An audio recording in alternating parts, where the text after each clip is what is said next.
Good morning. My name is Simon Miller with the LaRouche organization, here today for your daily video update. Today is September 11th, 2024. And on this day, 23 years ago, an event occurred which represented the culmination of CIA and MI6 attempts to use global terrorism as a tool for the purpose of maintaining our bankrupt global financial order. As early as January 2001, Lyndon LaRouche had warned publicly that President Bush might use some sort of Reichstag-fire event to prop up the financial system and expand the growing intelligence state. Well, as we know now today, he was right. And on the anniversary of this tragic day in our nation's history, I want to use my time to discuss the implications of this sort of terror. Today's Executive Intelligence Review daily briefing goes into quite a bit of detail about the special relationship, or as Secretary Blinken refers to it, the essential relationship between the United States and the City of London, the UK. And this is not just a financial relationship, which has become fairly obvious. It's not even just a political relationship like between DC and London. No, it is very specifically, in addition to both of those things, it is an intelligence relationship. My friend Harley Schlanger notified me to an unprecedented development on this special relationship, which came in the form of a joint op-ed for London's Financial Times, authored by Sir Richard Moore and William Burns, who are the respective heads of British and American intelligence, that is MI6 and the CIA. In the op-ed, Moore and Burns make it fairly clear that the Anglo-American intelligence cooperation is a critical wing of defense against what they outline as an unprecedented threat. And they're, of course, referring very directly to Brazil, Russia, India, China, South Africa, and the other BRICS nations, and the community of shared destiny. And they, of course, have a special emphasis on Russia and China as these massive threats. And this fits perfectly within the context of the continuing crackdown on media and intelligence officials here in the United States who stand up to the endless war and to the dying financial system and calling them Russian agents, as with what happened in 2020 and 2016 with this bogus Russiagate, and they're obviously concocting Russiagate 2.0 for this election cycle. But even all of that comes within the context of the recent bid to extend the mutual defense agreements between the US and the UK indefinitely without the permission of the US Senate, which is a violation of the US Constitution, by the way, although none of these leaders seem very concerned about the US Constitution anymore, so maybe that part isn't a huge surprise. But what this would effectively do is forever join the US and UK's nuclear arsenals and nuclear doctrine. So that is to say, if the London financiers and the politicians in London, at the behest of the Crown, were to do as they have continually done since the beginning of the war in Ukraine, which is bungle every attempt at peaceful negotiation and push closer and closer to the threat of nuclear war, if they were to do that, the United States is immediately implicated within that. That's the special relationship, or again, as Blinken calls it, the essential relationship. It has also become more clear by the day that these very war hawks, the ones in London, the ones in DC, and the ones on Wall Street, intend to shift the American nuclear doctrine very rapidly and engage directly in a nuclear conflict with Russia over Ukraine. That's what is represented by the Kursk offensive. And that's what's represented by this mutual defense agreement being extended indefinitely. During the course of yesterday's preposterous ABC presidential debates, I hope none of you did tune in because it was not worth watching, quite frankly. Between Donald Trump and Kamala Harris, Harris explained what we already knew, first off, which was that NATO has been utterly instrumental to the entire conflict in Ukraine. But she also made it abundantly clear that victory in Ukraine means the defeat of Putin and the victory of international rules. She used that term repeatedly, international rules. And of course, she's referring to the rules-based order. She's referring to the NATO empire. The rules-based order is simply the political sphere of influence of the Anglo-American world empire. And thus, what Harris is really saying when she's referring to this war and saying that the defeat of Putin and the victory of the rules-based order is what the US is fighting for in Ukraine, what she's really saying is that the war in Ukraine is an existential battle for which the use of nuclear arms should not be counted out. She is saying only one can exist, the rules-based order or Russia. And of course, this is a very dangerous battle to engage in, very dangerous line to toe, given the fact that Putin and other senior Russian officials have made it very clear that their final red line is any existential threat to the existence of Russia. Any threat that puts into question the existence of Russia or Russian territory or the Russian people will be met with nuclear response. They've made that abundantly clear.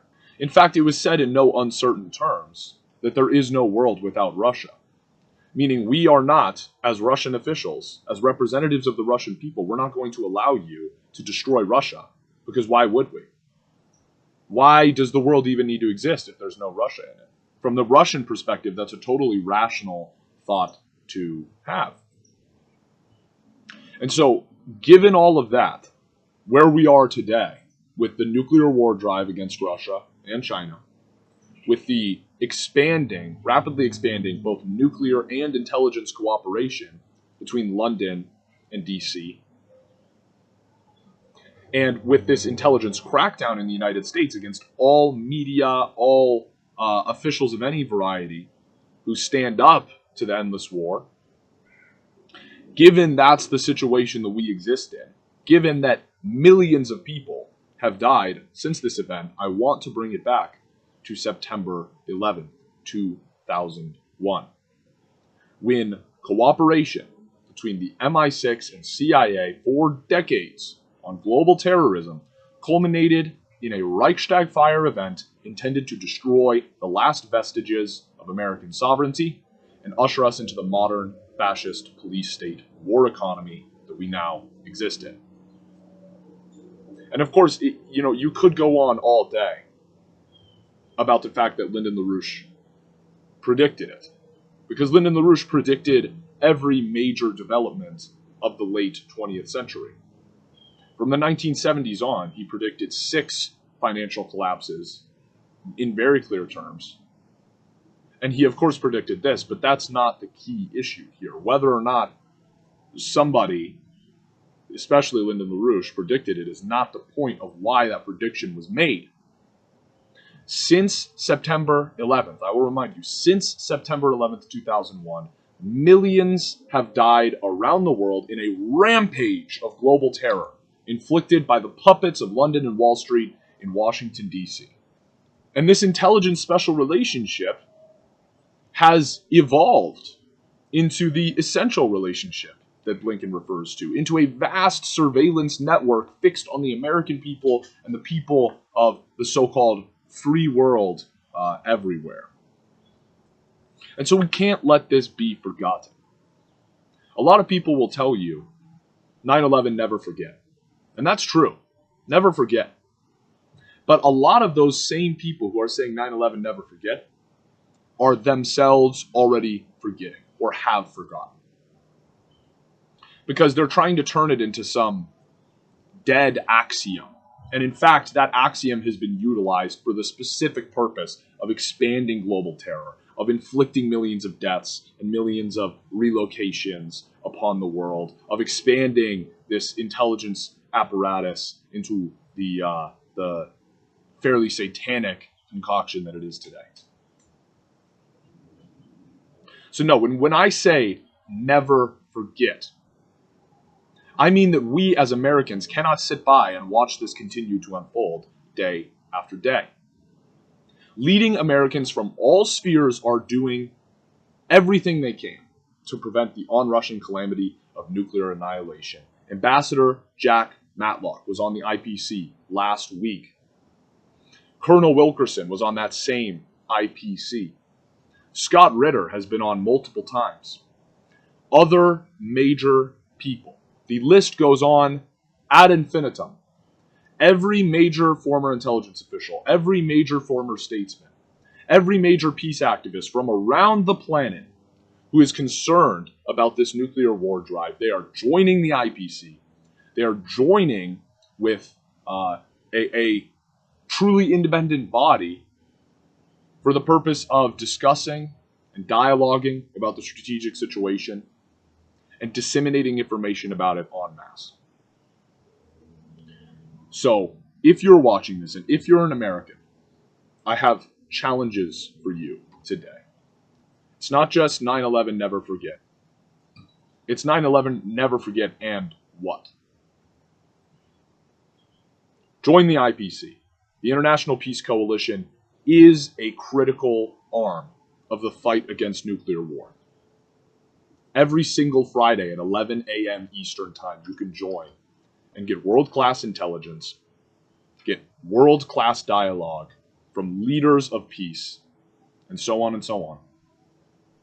You can subscribe to the Executive Intelligence Review. Go to EIR.news and subscribe, where you're going to get the clearest outlook delivered directly to you every single morning through a concise briefing, where you can get information like what you get from these briefings, but at an expanded depth and detail.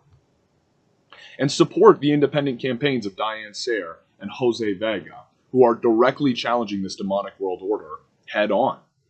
Because what we really need is that same type, that same quality of independence, as was represented by the American Declaration of Independence. It wasn't simply independence in that they weren't British, in the same way that a lot of independents here in the United States say that they're just not Democrats or Republicans, so therefore they're independent. No, the Declaration of Independence represented a qualitative break from the entire paradigm of Anglo-Dutch Empire.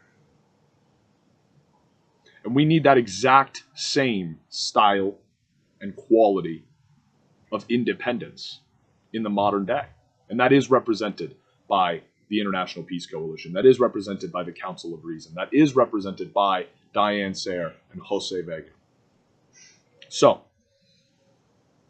9/11 was a tragedy, but it's our responsibility to prevent that tragedy from occurring tenfold, 100-fold, as we move forward. Thank you.